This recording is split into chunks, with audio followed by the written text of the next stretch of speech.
Hi, and welcome to number 2 of my 3-minute ideas. Today I want to talk to you about how we develop our talents.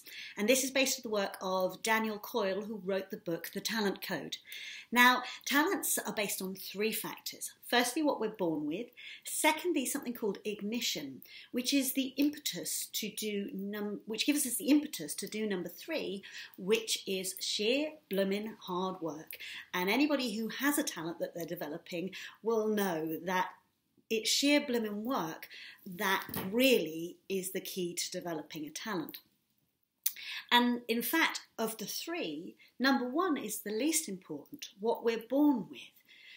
Because there are so many aspects of ourselves that we can change and develop. We can change ourselves physically and develop muscles and change the physical structure of our body by developing those muscles. We can change our neural pathways, we can develop new thought patterns, and I'll be saying a bit more about that in a minute. In fact, there's very little that we are born with or born without that truly defines whether or not we will be successful and develop a talent to a high level or to the level we want to achieve. In fact, it's numbers 2 and 3 that are more important. Number 2, as I said, is ignition, and that is something that gives us the impetus to do the hard work.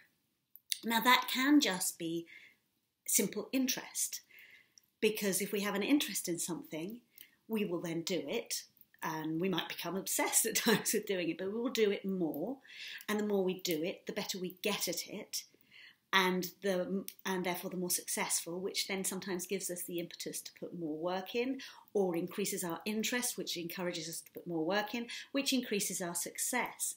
It can also be something negative that might have happened that gives us the drive.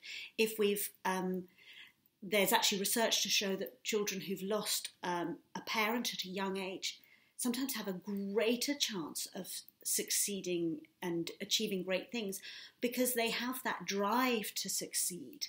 They have that drive to put more effort in to succeed, and therefore that is the impetus that is provoking the work that is giving them the success.